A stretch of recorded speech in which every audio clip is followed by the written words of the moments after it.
जय हिंद दोस्तों, स्वागत है आप सभी का आपके अपने YouTube चैनल ट्यूशन घर ऑफिशियल में। आज ये हम लोग के टेंस का तीसरा क्लास है।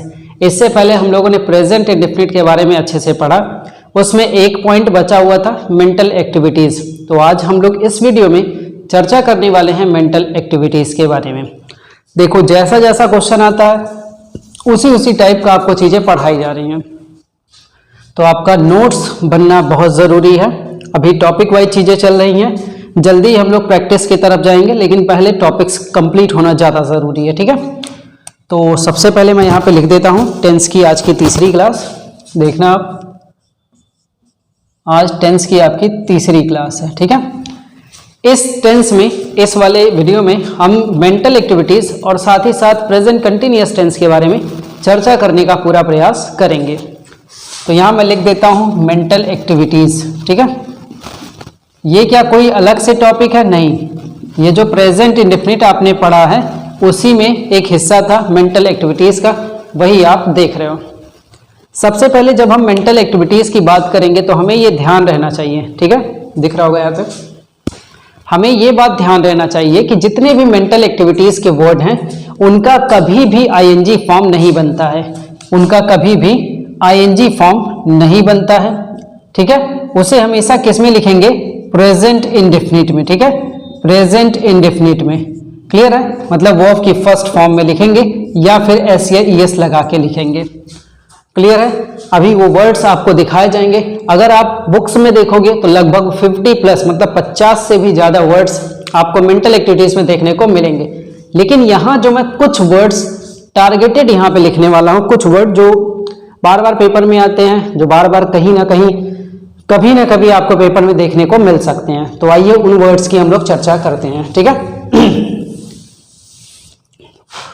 देखना आप, सबसे पहले आपके पास कौन कौन से वर्ड्स हैं देखिएगा।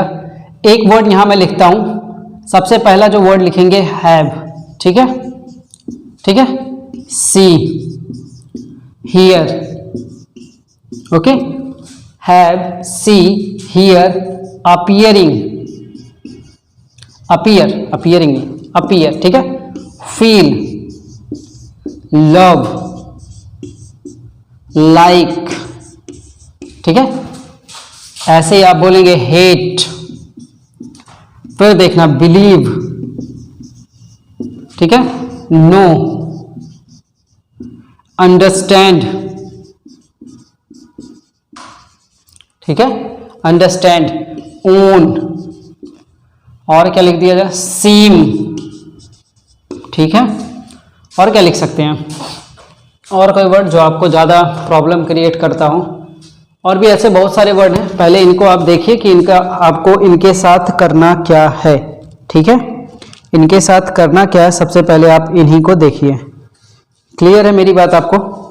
ओके, अगर ये बात आपको क्लियर है तो आपको क्या याद रखना है कि इनका कभी भी, इन सब का कभी भी आईएनजी नहीं बनता है। इनको हमेशा आप प्रेजेंट इंडेफिनिट में लिखेंगे, इनको आप हमेशा प्रेजेंट इंडेफिनिट में लिखेंगे। यहाँ एक स्टार बनाता हूँ, यहाँ एक स्टार बना के कुछ लाइन लिखता हूँ, उसको देखना है, लेकिन कुछ स्पेशल कंडीशन में। ठीक है, स्पेशल कंडीशन में, मतलब कि विशेष परिस्थिति में क्या करेंगे? इनमें से कुछ वर्ड का आईएनजी बनेगा। ठीक है, स्पेशल कंडीशन में, कुछ स्पेशल कंडीशन में आईएनजी बनेगा। कितने का बनेगा, कौन कौन का बनेगा? और आप देखेंगे सी के बारे में जिनकी आईएनजी फॉर्म बन जाती है, हियर के बारे में आईएनजी फॉर्म बन जाता है, अपीयर के बारे में आईएनजी फॉर्म बन जाता है, फील के बारे में आईएनजी फॉर्म बन जाता है। यही चार हैं जो बार बार क्वेश्चन में पूछे गए हैं कि क्या इनकी आईएनजी बन जाएंगी? बन जाती हैं। लेकिन दोनों में अंतर क्या होगा? एक बार आप कह रहे हैं कि वर्ब की आईएनजी फॉर्म नहीं बनेगी, पहली बात आपको याद रखनी है। ऐसे बहुत सारे वर्ड हैं, लेकिन इतने पे फोकस रहिएगा। ठीक है, तो आईएनजी नहीं बनेगा। ठीक है सर, पहली बात हमको क्लियर हो गया। दूसरी बात हमें क्लियर है कि ये प्रेजेंट इंडेफिनिट में लिखा जाएगा। एकदम सर, मैं समझ लिया कि इसको प्रेजेंट इंडेफिनिट में लिखा जाएगा। ठीक है, लेकिन जो ये आप स्पेशल कंडीशन बता रहे हैं, इसमें क्या कंडीशन हो रहा है? कह रहा है कि जो स्पेशल कंडीशन 4 पे फॉलो होगा उनका आईएनजी बन जाएगा। आईएनजी बनने के बाद क्या होगा? मीनिंग बदल जाएगा। ठीक है, मीनिंग बदल जाएगा। मीनिंग क्या हो जाएगा? बदल जाएगा। जब हम इनका आईएनजी बना देंगे तो इनका मीनिंग बदल जाएगा। वो कैसे होगा अभी हम लोग इस क्लास में कवर करने वाले हैं। सबसे पहला प्रायोरिटी हम देने जा रहे हैं कि इनका आईएनजी नहीं बनता है, उस साइड पे चलते हैं, ठीक है। तो मैं कुछ एग्जाम्पल लिखता हूं, देखिएगा। एग्जाम्पल में लिखा हुआ सी इज हैविंग, ठीक है, सी इज हैविंग 5 कार्स, ठीक है भाई। एक क्वेश्चन पार्ट अलग कर देता हूं, फिर लिखा है दे आर, ठीक है, they are knowing about me, they are knowing about me. ये एक क्वेश्चन हो गया आपका, ठीक है। अगला क्वेश्चन आप लिख सकते हैं सी इज या ही इज, ठीक है, ही इज अंडरस्टैंडिंग, ठीक है, ही इज अंडरस्टैंडिंग मी। एक क्वेश्चन ये भी हो गया। अगला क्वेश्चन देख लो आप, एक क्वेश्चन और इसमें बना देते हैं। कौन सा? कोई क्वेश्चन लिखा हुआ है वी आर, ठीक है, वी आर बिलीविंग, ठीक है, we are believing in you. एक क्वेश्चन ये भी हो गया।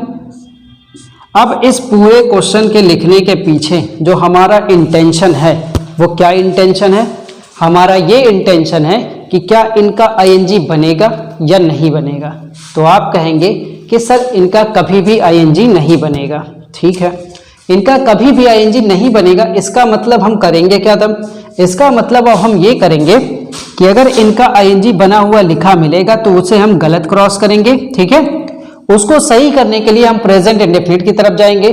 तो हैव का हैविंग नहीं होता, इस बात का हमने क्लियर किया है। तो जैसे प्लूरल सब्जेक्ट के साथ हैव लगता है, वैसे ही जब हम सिंगुलर सब्जेक्ट की बात करेंगे उसके साथ हैज लगता है, ठीक है। तो अगर हम सी की बात करें तो यहां पे हम क्या करेंगे? सी हैज लगाएंगे, सी हैज 5 कार्स, ठीक है, आईएनजी नहीं बनता है। अगला लिखा they are knowing about me, वे मेरे बारे में जान रहे हैं। तो क्या नो का नोइंग बन सकता है? नहीं सर, कभी भी नोइंग कहीं भी लिखा रहेगा वो गलत माना जाएगा। तो इसको सही करने के लिए हम क्या करेंगे? हम लिखेंगे दे नो अबाउट मी, ठीक है। अगला लिखा ही इज अंडरस्टैंडिंग मी, वह मुझे समझ रहा है, यही है। तो आप कहेंगे वह मुझे समझ रहा है, नहीं होगा, वह मुझे समझता है। ही अंडरस्टैंड्स मी, ठीक है।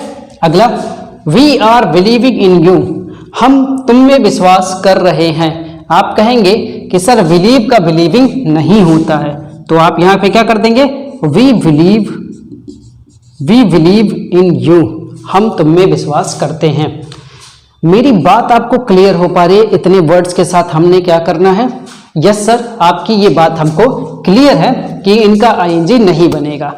अब बात उस हिस्से पे करते हैं, ये जो पर्टिकुलर 4 वर्ड हैं इनके बारे में चर्चा करते हैं, क्योंकि ये प्रेजेंट इंडेफिनिट में तो लिखे ही जाएंगे लेकिन इनका आईएनजी भी बन जाता है। तो अभी मीनिंग के वाइज हम लोग इसको करेंगे, पहले इसको मिटाते हैं।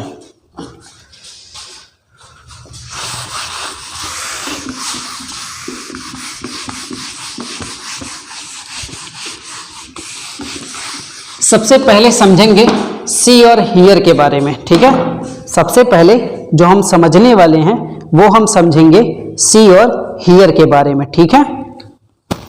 तो सबसे पहले सी के बारे में चर्चा करिए। सी जो लिखा हुआ है उसका मीनिंग क्या होता है? देखना सिंपल सा, ठीक है। इन्हीं 4 के साथ कंडीशन है, वही आपको अब क्लियर करने जा रहा हूं। जो सी लिखा हुआ है, इस सी का वैसे मतलब क्या होता है प्रेजेंट इंडेफिनिट में? देखो, इसका जो जनरली मीनिंग हम जानते हैं वो क्या होता है? देखना होता है, ठीक है। जनरली जो हम मीनिंग जानते हैं उसका मीनिंग होता है देखना, ठीक है सर। लेकिन जैसे ही हम इस सी का क्या कर देंगे? सीइंग कर देंगे, ठीक है। तो इसकी हिंदी मीनिंग हो जाएगी मिलना, ठीक है। हिंदी मीनिंग हो जाएगी मिलना, और ये मिलना कुछ ऐसा रहेगा बाय एन अपॉइंटमेंट, ठीक है, एक अपॉइंटमेंट के थ्रू ये काम होगा, ठीक है, एक अपॉइंटमेंट के थ्रू, अपॉइंटमेंट, ठीक है, मतलब आप इस व्यक्ति से जो मिलेंगे वो किस तरीके से मिलेंगे, वो इस तरीके से कुछ मिलना होगा जिसमें आप उस व्यक्ति से अपॉइंटमेंट लिए हों, ठीक है, मतलब कोई ना कोई पहले से सूचना दी गई हो कि हाँ भाई हम कल मिलने आते हैं, ठीक है। तो सी का मतलब केवल क्या होता है, देखना होता है, सीइंग कर दिया तो मिलना होता है। जैसे मैंने कहा we see with our eyes, ठीक है, हम अपनी आंखों से देखते हैं, ठीक है, हम अपनी आंखों से देखते हैं। अगर हमने उसी चीज को सीइंग कर दिया, जैसे लिखा हुआ है माई ब्रदर, ठीक है, माई ब्रदर इज सीइंग, ठीक है, इज सीइंग प्राइम मिनिस्टर, ठीक है, my brother is seeing prime minister, clear है। मेरा भाई क्या कर रहा है, मेरा भाई प्रधानमंत्री से कल मिल रहा है, अभी मिल रहा है, तुरंत मिल रहा है, कुछ भी लिख सकते हैं, इज सीइंग पीएम या द प्राइम मिनिस्टर टुमारो। मेरा भाई प्रधानमंत्री से कल मिल रहा है। तो अब दोनों में अंतर क्या हुआ, लेकिन आप कहेंगे सर हमने कई बार देखा है कि सी का सीइंग लिखा हुआ मिला है और वो देखने के अर्थ में रहता है, बिल्कुल वो रहता है, उसमें कोई दिक्कत नहीं है। मतलब हम इसमें ये समझ पा रहे हैं कि अगर हमें कहीं लिखना होगा तो हम कुछ सीइंग का अर्थ ऐसे ही लिखेंगे जिसमें मिलने के अर्थ में रहेगा, ना ही देखने के अर्थ में, ठीक है। नॉर्मल तौर से क्या होता है, सी का मतलब देखना होता है। हालांकि इस वाले वर्ड पे क्वेश्चन नहीं पूछता है, क्योंकि कुछ जगहों पे ये खुद ही कंफ्यूज है कि इसका आईएनजी बना तो मिलने के अर्थ में और देखने के अर्थ में, दोनों निकाल के रखते हैं। तो आप क्लियर रखिएगा कि अंतर ये होता है। हालांकि कभी ऐसा क्वेश्चन इस पे आया नहीं है, खासकर सी वाले पे। जो अधिकतर क्वेश्चन देखने को मिला है वो इस पे देखने को मिला है, इस पे देखने को मिला है, बस कि उनका आईएनजी मान के सही किया जा रहा है। तो पहला अंतर क्लियर है सी का। अब दूसरे वाले पे आओ।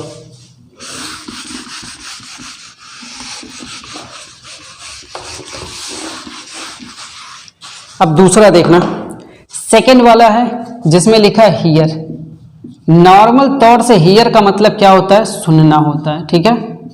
जो हम प्रेजेंट इंडेफिनिट में लिखते हैं उसकी मीनिंग जैसा हम जानते हैं वैसा ही रहता है, लेकिन जब हम इसको आईएनजी में कन्वर्ट करते हैं तो हियर का मीनिंग यहाँ पे बदल जाता है। अभी तक हियर का मतलब सुनना होता, अब हियरिंग का मतलब हो गया सुनवाई, ठीक है, सुनवाई। अब देखो जैसे हियर में हमने लिखा ही हियर्स, ठीक है, ही हियर्स म्यूजिक, वह संगीत सुनता है। लेकिन जज के साथ अगर यही लगा रहे हैं, द जज इज हियरिंग आवर केस, जज क्या कर रहा है, हमारे केस की सुन रहा है, नहीं, हमारे केस की क्या कर रहा है, सुनवाई कर रहा है।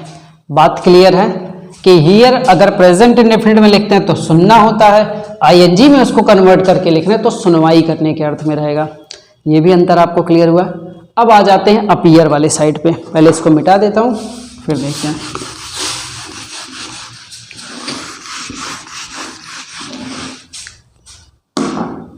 अपीयर वाले सीन पे आइएगा, ठीक है। एक लिखते हैं अपीयर, जिसकी एक मीनिंग अभी आपको मिलेगी, और एक होता अपीयरिंग, ठीक है। अब दोनों की मीनिंग में दो अंतर भी हैं। वैसे तो कंटिन्यूअस में आप जब जाते हैं, ठीक है, जब आप कंटिन्यूअस में जाएंगे तब एक अलग मीनिंग रहेगा और वैसे एक अलग मीनिंग रहता है, ठीक है।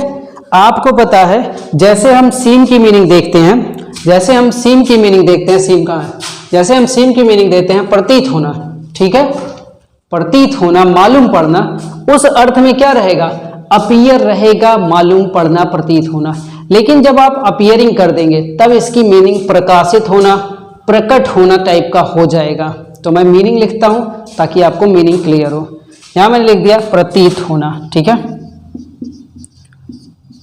प्रतीत होना, मालूम होना, ठीक है, प्रतीत होना, मालूम होना।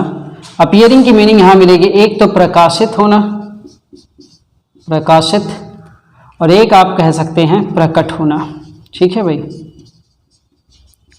दो मीनिंग क्लियर है। प्रकाशित होना और प्रकट होना। बताइए, अगर मीनिंग आपको क्लियर हो तो बताइए। यस सर, इसकी मीनिंग हमें क्लियर है। अब आप इसके अंतर को कर सकते हैं। एग्जाम्पल में आप लिखिए, जैसे आप लिख सकते हैं कि इसका अंतर लिखिए। देखिए पहला एग्जाम्पल लिख सकते हैं हम लोग, एक एग्जाम्पल यहाँ लिख सकते हैं, द सम। ठीक है, the sum appears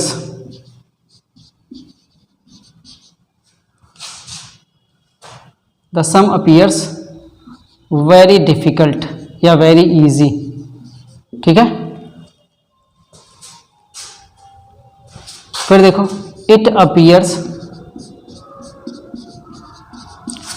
that I can do it. I can do it कह रहा है, ऐसा प्रतीत होता है या ऐसा मालूम होता है कि मैं यह कर सकता हूं। The sum appears very easy, जो सम है, जो जोड़ है, वो कैसा है, बहुत आसान सा है ना। जो जोड़ है वो क्या है, बहुत आसान सा है। अगर हम इसको अपीयरिंग करते हैं तो हमने दो मीनिंग देखा, एक तो प्रकाशित होने के अर्थ में भी इसकी मीनिंग है, दूसरा हम देख रहे हैं प्रकट होने के दूसरा हम देख रहे हैं प्रकट होने के अर्थ में। जैसे हमने लिखा, देखिएगा, द मून इज अपीयरिंग। ठीक है, the moon is appearing in the sky. चंद्रमा क्या है, चंद्रमा आसमान में या आकाश में प्रकट हो रहा है, उपस्थित हो रहा है। ऐसे ही हम कह सकते हैं, माई न्यू इंग्लिश बुक। ठीक है, my new English book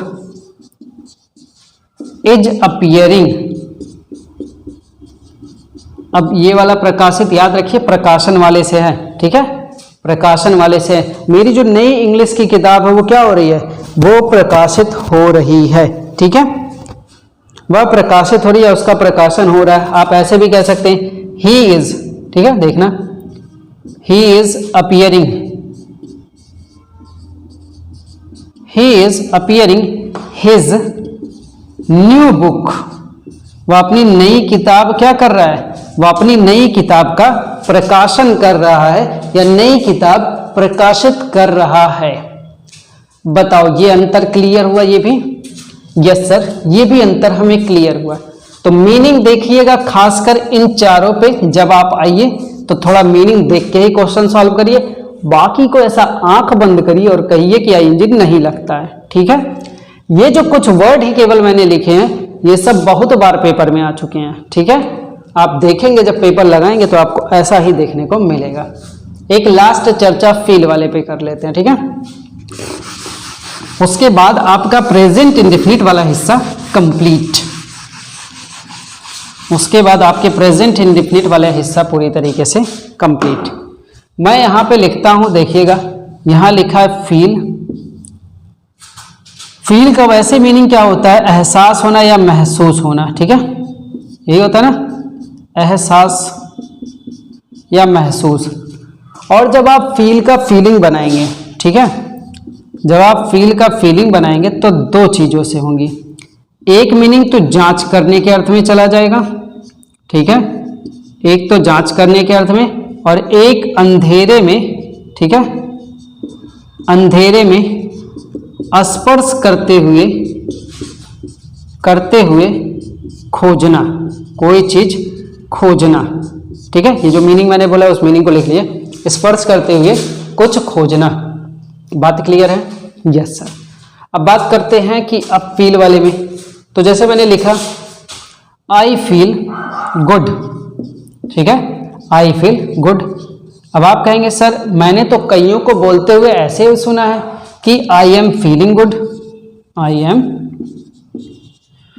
am feeling good. ठीक है, कईयों को तो हम ऐसे बोलते हुए सुने हैं, तो क्या ये गलत है? बिल्कुल भी नहीं, ये भी सही है। तो कैसे दोनों सही कर सकते हैं उसको सुनिएगा। जब वैसे तो फीलिंग का मीनिंग क्या है, जांच करना या अंधेरे में कुछ स्पर्श करते हुए खोजना।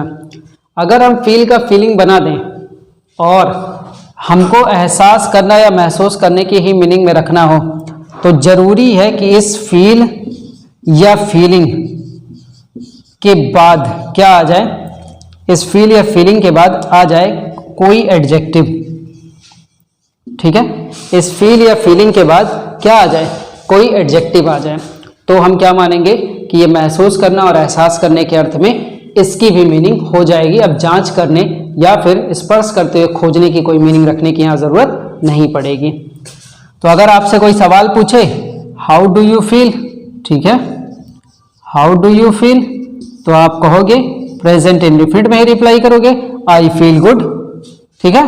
अगर आपसे किसी ने पूछा हाउ आर यू फीलिंग, ठीक है, हाउ आर यू फीलिंग, तो आप बोलोगे उसी चीज को रिप्लाई करोगे आईएनजी में, आई एम फीलिंग गुड, ठीक है, आई एम फीलिंग गुड। अब आ जाते हैं फीलिंग वाले के जांच करने और अंधेरे में स्पर्श करते हुए। जांच करने के अर्थ में द डॉक्टर, ठीक है, द डॉक्टर इज फीलिंग, ठीक है, the doctor is feeling my pulse.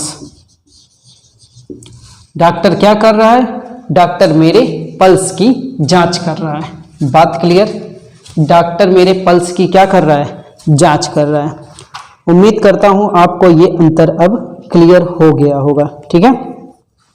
एक लास्ट में जो जांच करने स्पर्श करते हुए खोजने के अर्थ में बोल सकते हैं ही इज, देखिएगा ही इज फीलिंग, ठीक है, he is feeling electric switch, ये बोलेंगे, ठीक है, electric switch in the dark या इन द डार्कनेस, ये लिख सकते हैं। अंधेरे में खोज रहा है, क्लियर दिख रहा है इतना, इतनी चीजें आपको क्लियर दिख रही हैं। चलिए, अगर इतनी चीजें आपको क्लियर दिख रही हैं तो हम लोग आगे बढ़ेंगे, ठीक है। इन द डार्क लिख लीजिए या in the darkness, in the dark लिख लीजिए, ठीक है।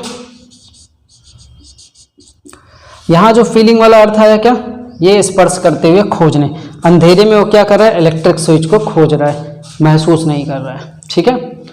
तो ये पूरा आपका निचोड़ था प्रेजेंट इंडेफिनिट टेंस का। कितने मिनट की अभी क्लास हुई, 22 मिनट्स, ठीक है।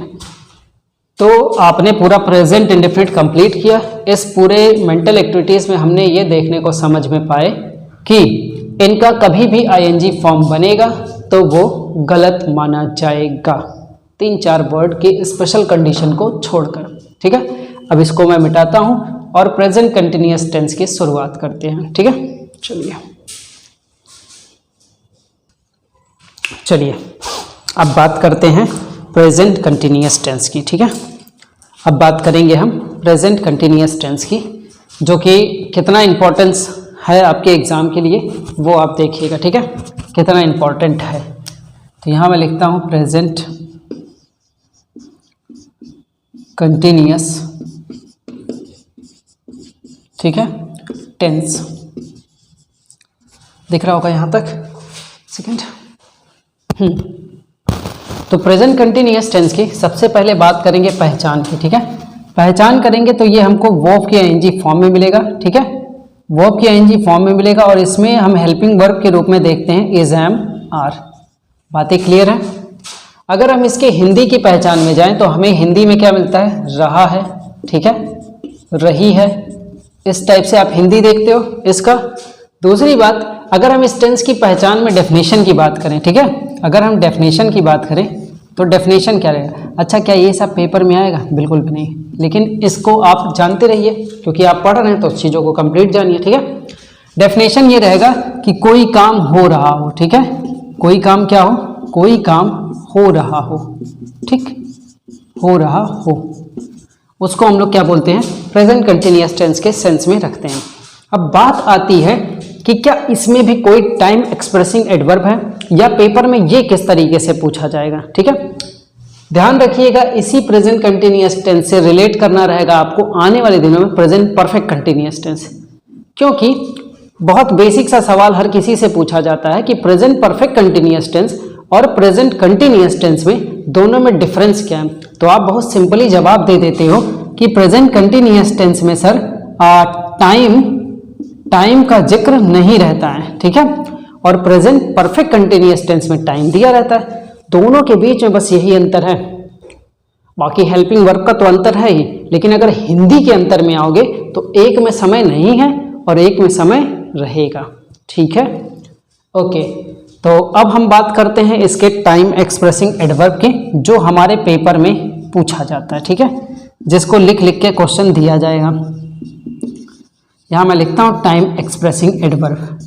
ठीक है, अब कौन कौन से वर्ड ऐसे हैं जो इस टेंस में आते हैं। सबसे पहले आप लिखिएगा नाउ, ठीक है, फिर एक लिखिएगा नाउअडेज, नाउअडेज, फिर आप एक लिखिएगा इसी में eight this time, eight this time, फिर आप लिखेंगे at this moment, at this moment. ठीक है, आप लिख सकते हैं करंटली। बात क्लियर? ये कुछ पर्टिकुलर वर्ड्स हैं जो आपको प्रेजेंट कंटिन्यूअस टेंस की तरफ लेके जाएंगे। ठीक है, क्या इसमें कोई ऐसा वर्ड जो सब्जेक्ट और मेन वर्ब के बीच में लगेगा? कोई भी ऐसा वर्ड नहीं है। क्या कोई ऐसा वर्ड जो और कहीं लगे? नहीं, ये सारे वर्ड ऐसे हैं, चाहे तो आप शुरू में लिखिएगा चाहे तो आखिरी में, लेकिन एक प्रॉपर तरीका है लिखने का कि इनको आप आखिरी में लिखिए। ठीक है, तो अब देखते हैं क्वेश्चन किस टाइप का आएगा। जैसा जैसा आपका टेंस बढ़ता रहेगा वैसा वैसा क्वेश्चन का और डिफरेंट डिफरेंट टाइप के एग्जांपल्स में ऐड होता रहेगा। जैसे अगर यहाँ पे लिखा जाए सी या ही प्लेज, देखना आप ध्यान से, क्योंकि अब एक ऑप्शन तो मिल ही गया, प्रेजेंट इंडेफिनिट पढ़ लिया है, अब हम कर पाएंगे और आसानी से। He plays a cricket match, ठीक है, अ क्रिकेट मैच नाउ या नाउअडेज। एक क्वेश्चन हो गया, देखना ध्यान से। ठीक है, एक क्वेश्चन ये पूछा गया। अगला क्वेश्चन लिखा हुआ she is learning, she is learning an English grammar, ठीक है, एन इंग्लिश ग्रामर नाउअडेज, ठीक है, नाउअडे। ये क्वेश्चन ये हो गया, देखना अभी अच्छे से आप। ठीक है, अगला क्वेश्चन हमने लिख दिया, लिखा हुआ माई फ्रेंड इज, ठीक है, या और कुछ हमने लिख दिया, चलो वाज लिख देते हैं, या फिर हम लिख देते हैं यहाँ पे हम कर देते हैं और भी कोई आगे कर देते हैं। ठीक है, माई फ्रेंड हैज़, ठीक है, हैज़ बीन, ठीक है, my friend has been calling you at this time, calling you at this time. ठीक है, इतने से आप आइडिया लगा लोगे कि आखिर हमें प्रेजेंट कंटिन्यूअस टेंस में किस तरीके से रहना है। यहाँ तक कि एग्जाम्पल तो आपको पूरा क्लियर बोर्ड पे आ रहा होगा स्क्रीन पर। यस, ठीक है, अब इन 3 क्वेश्चनों से आइडिया लगाओ कि आप किस लेवल का क्वेश्चन देखने को पाओगे और किस लेवल का क्वेश्चन आपको सोचना है। हमने अभी पढ़ा है, लिखा he plays a cricket match nowadays. हमने अभी पढ़ा है कि ये जो नाउअडेज है, ठीक है, ये हमेशा किस टेंस में यूज होगा? प्रेजेंट कंटिन्यूअस टेंस में यूज होगा। उस टेंस की पहचान हमें देखने को मिल रही है कि वर्ब की आईएनजी फॉर्म एजएमआर से ही लिखा होना चाहिए, तभी वो करेक्ट रहेगा, अदरवाइज वो गलत हो जाएगा। तो नाउअडेज को देख के हमें क्या करना है, जो हम इसको देखेंगे तो इसको देख के हम अपना टेंस सही करने जाएंगे। क्या ये टेंस सही लिखा है? आप कहेंगे नहीं लिखा हुआ है। क्यों नहीं लिखा है? क्योंकि नाउअडेज केवल प्रेजेंट कंटिन्यूअस टेंस के लिए है और ये प्रेजेंट इंडेफिनिट टेंस लिखा हुआ है। तो ऐसा क्या किया जाए कि सही हो जाए?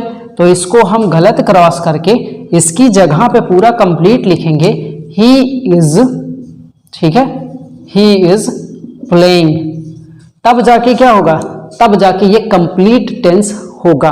ठीक है, ऐसे दूसरे में she is learning an English grammar nowadays, क्या है कि आजकल वह इंग्लिश ग्रामर सीख रही है।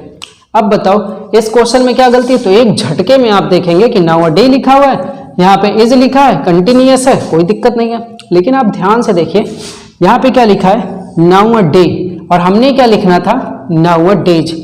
ये पेपर में एक बार क्वेश्चन पूछा गया और कई लोगों ने इसको गलत किया, क्योंकि उन्हें लगा जैसे नाउअडे होता है, जैसे नाउअडेज होता है वैसे नाउअडे भी होता है, लेकिन ऐसा कहाँ होगा। ध्यान रखिएगा, कंप्लीट वर्ड नाउअडेज। ठीक है, लास्ट क्वेश्चन से आप समझिएगा, लिखा my friend has been calling you at this time, इस समय मेरा मित्र मेरा दोस्त तुम्हें बुला रहा है।